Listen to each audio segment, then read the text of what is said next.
আসসালামু আলাইকুম ওয়া রাহমাতুল্লাহ। বাপ্পি আইটি স্কুলের পক্ষ থেকে আপনাদের সকলকে জানাই স্বাগতম। আশা করি আপনারা সকলেই ভালো আছেন।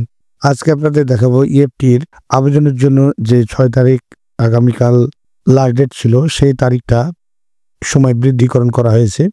সেই বিষয়ে একটি নোটিশ প্রদান করেছে, সেই নোটিশ বিষয়ে আলোচনা করব। তো চলুন কথা না বাড়িয়ে চলে যাই মূল ভিডিওতে।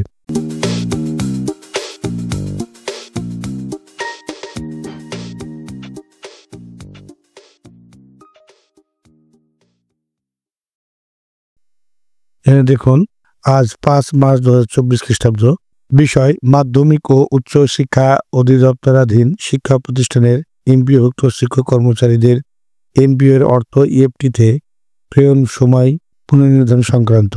এখানে দেখুন, স্কুলের ক্ষেত্রে প্রতিষ্ঠান প্রধান কর্তৃক আবেদনের সর্বশেষ তারিখ আগামী 20-3-2025, উপজেলাতে অগ্রহায়ণের সর্বশেষ তারিখ 30-3-2025, জেলা হতে অগ্রহায়ণের সর্বশেষ তারিখ 10-4-2025, আঞ্চলিক উপপরিচালক হতে অগ্রহায়ণের সর্বশেষ তারিখ 20-4-2025, মহাশয় দপ্তরের সংশ্লিষ্ট শাখা কর্তৃক অনুমোদনের সর্বশেষ তারিখ 27-4-2025 এবং কলেজের ক্ষেত্রে প্রতিষ্ঠান প্রদান কর্তৃক আবেদনের সর্বশেষ তারিখ 20-3-2025, আঞ্চলিক পরিচালক হতে অগ্রহায়ণের সর্বশেষ তারিখ 20-4-2025, মহাশয় দপ্তরের সংশ্লিষ্ট শাখা কর্তৃক অনুমোদনের সর্বশেষ তারিখ 27-4-2025। আগে 6 তারিখ ছিল, এখন 20 তারিখ করা হয়েছে। আপনারা এই পত্রটি দেখে সে অনুযায়ী কার্যক্রম করবেন। আসলে মূল কথা বলতে কি, আমাদের দরকার এখন বেতন, যেহেতু আমরা অনাহারে রয়েছি। প্রত্যেকটা শিক্ষক কর্মচারী যারা রয়েছেন তারাই জানে যে আসলে তাদের কি অবস্থা। আমরা আমাদের যেই সমস্যা সেগুলো আমরাই বুঝতে পারছি যে আমাদের কি অবস্থা। অন্যরা কেউ বুঝতে চাচ্ছে না বা বুঝতে পারছে না। আমাদের কষ্ট অন্যরা কেউ বুঝবে না, এটাই হলো মূল কথা।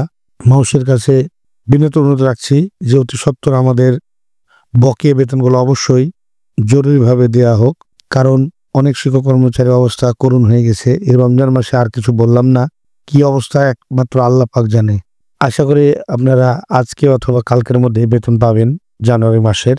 এখন বাকিটা আল্লাহ ভরসা, কারণ বাংলাদেশে সবই সম্ভব। ইএফটি যেই কাজ শুরু করেছে, ইএফটি এমপিও শিটে তালিকা আসার পরও বেতন দিতে অনেক দ্বিধাবোধ করতেছে। এর জন্য বাংলাদেশে সবই সম্ভব। আশা করা যায় আপনাদের আজকে অথবা কালকে বেতন হবে। এখন বাকিটা আল্লাহ ভরসা। দোয়া করি আপনারা সকলেই দ্রুত বেতন পান। ভিডিওটা দীর্ঘ করলাম না, এই আপডেটটি আপনাদের দেওয়ার ছিল তাই ভিডিওটি করলাম। আমার চ্যানেলটি যারা নতুন দেখছেন তারা অবশ্যই চ্যানেলটি সাবস্ক্রাইব করে রাখবেন এবং পাশে দেওয়া বেল আইকন অল ক্লিক করে তথ্য প্রযুক্তির প্রথম নজরের সাথে থাকবেন। আর যারা ইতিপূর্বে সাবস্ক্রাইব করেছেন তাদেরকে অসংখ্য ধন্যবাদ। আবার কোনো নতুন ভিডিও নিয়ে আপনাদের মাঝে শেয়ার করব। ততক্ষণ পর্যন্ত ভালো থাকুন, সুস্থ থাকুন। আল্লাহ হাফেজ।